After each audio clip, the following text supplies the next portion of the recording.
Oke, kemudian stability commitment ini masih pada drug substance 2.1. When available long-term stability data on primary batches do not cover the proposed retest period granted at the time of approval, a commitment should be made to continue the stability studies post-approval in order to firmly establish the retest period. Jadi kalau long-term stability datanya, data uji stabilitas jangka panjang terhadap batch primer, batch yang digunakan untuk pendaftaran, itu tidak meliputi retest period ya, yang ditetapkan ya, saat pendaftaran yang ditentukan sebelumnya itu.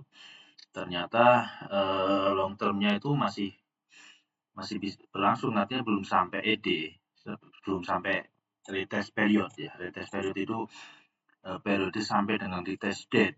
Retest date itu seperti ED tapi untuk zat aktif ya, namanya retest period. Kalau long term-nya tidak meliputi itu, artinya retest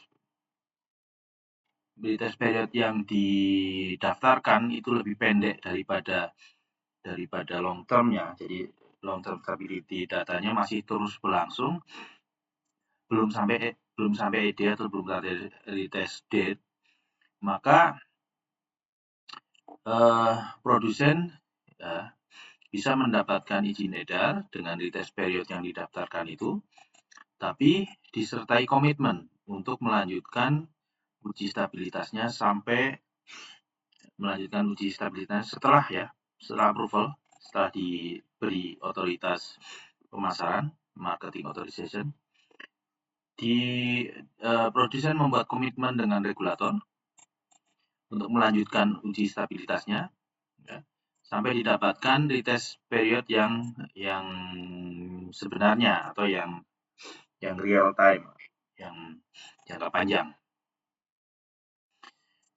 Kemudian kalau ketika pendaftaran, pada pendaftaran itu meliputi long-term stability data on 3 production batches, meliputi data stabilitas 3 batch produksi yang meliputi proposed retest period. Jadi retest periodnya itu kalau long term ini kan 12 bulan. Berarti kalau dia meliputi retest period, berarti retest periodnya setidaknya adalah 12 bulan.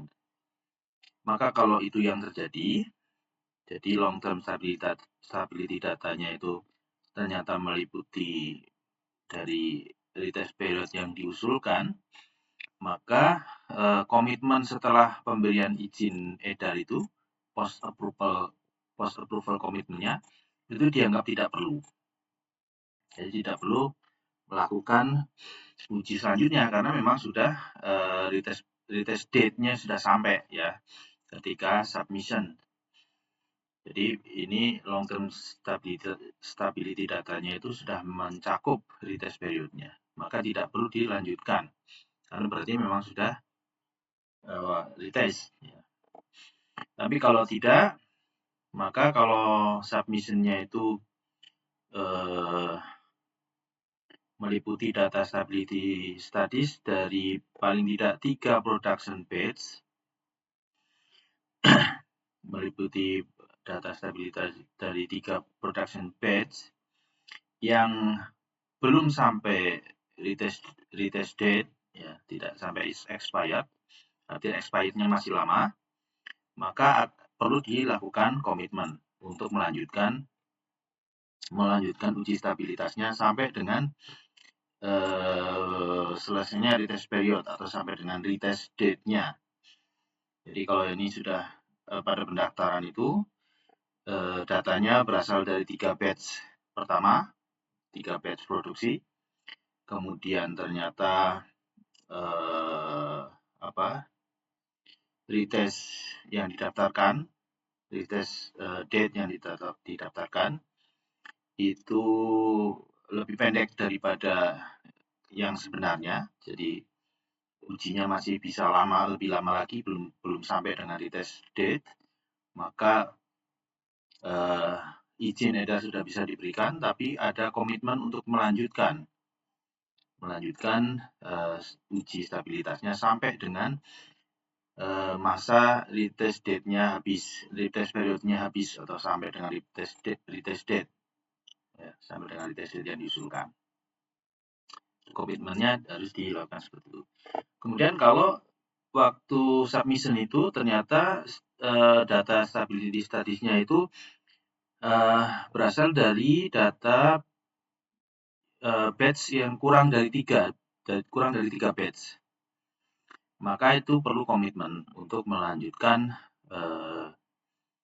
uji stabilitasnya dengan menambah batch tambahan. Ya, jadi kalau itu datanya berasal dari hanya 2 batch, maka perlu ditambah batch tambahan dengan setelah ini post approval apa enggak ini? Ini tidak disebutkan post approval ya.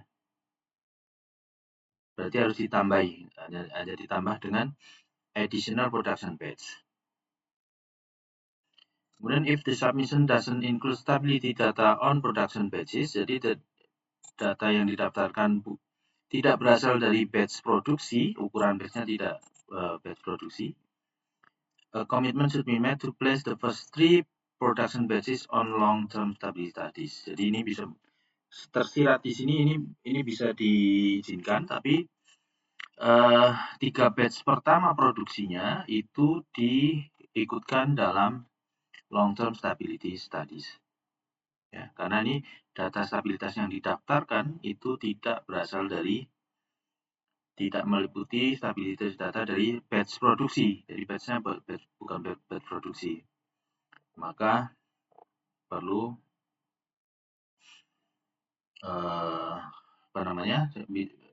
izin bisa diberikan, tapi 3 batch pertama pada produksi yang pertama itu dilakukan stability studies. The stability protocol for long-term studies for stability commitment should be the same as that for the primary batches. Jadi yang uji stabilitas komitmen itu yang dilakukan protokolnya sama dengan yang primary batch. Commitment batch sama dengan primary batch protokolnya. Itu kemudian yang di bawah ini bisa dipelajari sendiri kaitannya dengan drug product ya. Ini nanti akan ada tambahan photo stability yang ketentuannya di ICH Q1B. Kemudian ada selection batches sama seperti pada zat aktif. Kemudian container closure system juga sama, bisa dipelajari sendiri. Spesifikasi juga demikian, sama tinggal perbedaannya apa tinggal dibaca sendiri. Testing frekuensi juga demikian. Mirip strukturnya seperti pada zat aktif. Storage condition juga demikian. Nah, storage condition ini ada general case, ini ada long term intermediate accelerated, ini ada catatannya juga yang kalau dipilih yang 30 itu tidak perlu ada intermediate, sama seperti pada zat aktif. Dan long term 25 derajat, kalau yang dipilih 25 derajat, kemudian ada significant change pada accelerated storage-nya. Jadi kalau yang dipilih adalah yang ini, kemudian yang accelerated ini ada significant change, maka perlu dilakukan intermediate.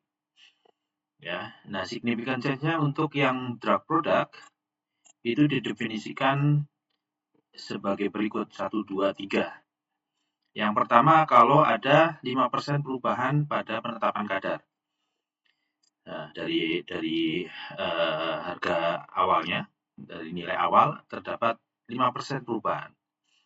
Atau kegagalan memenuhi kriteria keberterimaan untuk potensi kalau itu adalah biological atau immunological.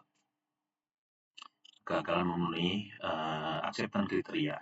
Ini yang pertama, itu disebut significant change. Kalau ini terjadi, maka perlu ada intermediate storage condition yang ini harus dilakukan. Yang ini harus dilakukan kalau di accelerated-nya terjadi significant change ini. Yang kedua, significant change itu kalau ada any degradation products exceeding its acceptance criteria. Jadi produk degradasinya apapun itu melebihi kriteria keterterimaan, maka itu adalah significant change. Kemudian yang ketiga, failure to meet the acceptance criteria for appearance, ya, kegagalan. Jadi penampilannya berubah, physical attribute-nya berubah, functionality test-nya berubah, seperti misalnya warna, phase separation, suspendability, caking, terjadi caking, hardness-nya berubah, terus delivery per actuation itu berubah, seperti ini pada inhalasi ya, meter dose inhaler, dosis yang diantarkan per aktuasi di penggunaan itu berubah, maka itu adalah significant change. Tapi beberapa sifat fisik itu bukan significant change, seperti misalnya suppositoria, kalau dia melunak pada accelerated ini, nah ini wajar saja. Kalau suppositoria dipanaskan pada 40 derajat kemudian meleleh, itu bukan significant change yang dimaksud. Ya, ini wajar kalau dinaikkan. Tapi kalau pada real condition, ini tidak akan terjadi itu mestinya. Jadi kalau pada accelerated, suppositoria meleleh itu bukan significant change. Juga melting pada krim itu memang wajar ya terjadinya ini semua, bukan significant change. Kemudian failure to meet acceptance criteria for pH, ya, terjadi perubahan pH. Kemudian dissolution for the 12 dosage unit tidak memenuhi acceptance kriteria, itu juga significant change.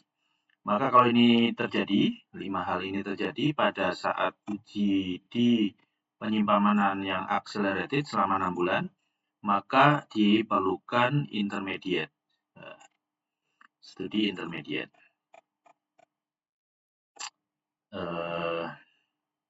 Itu dipotong dulu biar tidak terlalu panjang.